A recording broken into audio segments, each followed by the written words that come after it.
There is a beach in Norfolk on the east coast of England that in May of 2013 held the oldest human footprints ever found outside Africa. Nearly 1 million years old, they survived for 2 weeks. A storm had stripped the sand off it. A few days later, a group of researchers walked out across the exposed foreshore at low tide, and one of them stopped where he stood. In front of him was a sheet of hard grey mud, about 130 square feet of it, pitted with hollows that had filled with water. He told the others they were looking at human footprints, and the tide was coming back. The village is called Happisburgh.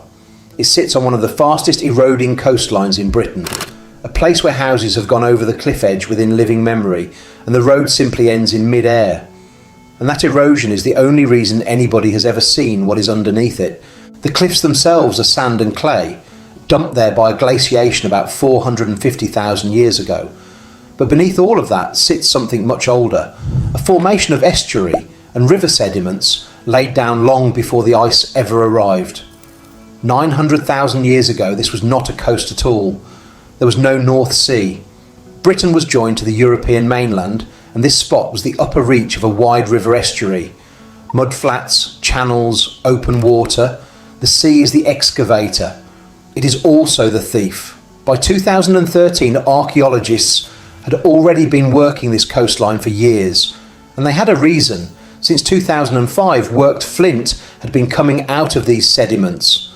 Stone tools, not many but unmistakable, and sitting in deposits far older than anyone had expected humans in this part of the world to be.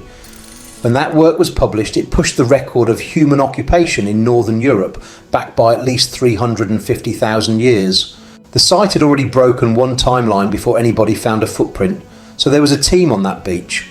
And the man who stopped walking was an archaeologist named Martin Bates, who specialises in Britain's drowned landscapes. Which is not a coincidence, and it is the reason this surface got recognised at all. Bates, his brother Richard, and their father Dennis had spent years studying footprint surfaces exposed by the tide at Borth on the Welsh coast. Prints from the Bronze Age, around 4,000 years old. He had spent a large part of his working life learning to recognise exactly the thing he was now standing over. The rest of the team took some convincing. Footprints of the age these would have to be simply did not exist anywhere outside Africa. There is a version of that morning where nobody on that beach has ever looked at a footprint surface in their life, and the sea takes it back quietly and no one ever knows it was there. My guess is that version has already happened on this coast more times than anyone could count. They had days, not seasons, and they could not dig any of it up. The sediment was too soft to lift, and it sat below the high tide line. There was nothing to rescue. There was only something to record, so they photographed it.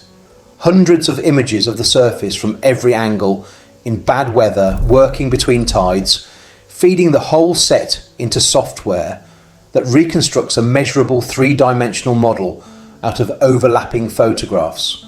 Nothing was lifted, nothing was dug, a camera and a countdown. The model resolved into something nobody had seen before. Around 50 hollows, elongated, not round. In many of them, you can pick out the arch of a foot and tell the front from the back. In one of them, you can see the impressions of toes. 12 were preserved well enough to measure properly, and from the length of a footprint, you can estimate the height of the person who made it. Those 12 came out between 3 feet 1 inch and 5 feet 8. 9 of the 12 were under 4 feet 7. 9 out of 12. Whatever I was picturing on that mud flat, it was not that. It is not a hunting party. Whoever crossed this mud, most of them were children, and they were all going the same way. The prints run south, along the edge of the river, out on the flats. That is what separates this site from almost everything else we have from that era. A stone tool tells you what somebody made. This tells you what somebody was doing on an ordinary morning and who was walking beside them. The dating comes from the sediments themselves. The sediments date to between about 1 million and 780,000 years ago. The figure the team uses publicly is 850 to 950,000. That makes these the oldest hominin footprints ever found outside Africa. The previous European record, a set of prints in Italy, is younger by roughly 345,000 years, but the number that actually matters is this one. Our own species does not exist yet.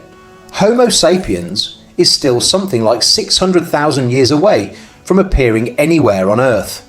These are not old human footprints. They were made by something that was not us, and they should not have been there at all. The accepted picture tied the earliest Europeans to warm conditions and southern latitudes. This was a cold, seasonal northern floodplain. Surviving here implies fire, or shelter, or clothing, or a tolerance for cold, considerably earlier than the evidence had ever allowed for. Two things this cannot tell you, and they should be said out loud. A footprint surface is one moment. It shows that a group passed through. It does not prove that anyone lived here through a winter, and the reconstruction of the climate rests on pollen and animal remains in the surrounding sediment, which serious people read in more than one way. So who were they? There are no human bones of this age from Britain. Not from this beach, not from anywhere else in the country. Zero. The likely candidate is a species called Homo antecessor, known from a site called Atapuerca in northern Spain, and the only hominin documented in Western Europe at anything like this date. The heights estimated from these prints do fall inside the range for antecessor. They also overlap with Homo heidelbergensis and with early and later Neanderthals. The published paper does not name a species. It says the sizes are consistent with antecessor, and then it stops. I have read plenty of archaeology that would not have stopped there, and I have learned to trust the papers that do. So we have their route, their direction, their heights, and the makeup of the group. We do not have their faces. And then the sea took it. Once the protective sand was gone, the erosion never paused. Within about 2 weeks, the surface was finished. Not damaged, not partially lost, gone. The findings were published on the 7th of February 2014, 9 months after the thing they described had ceased to exist. 12 authors.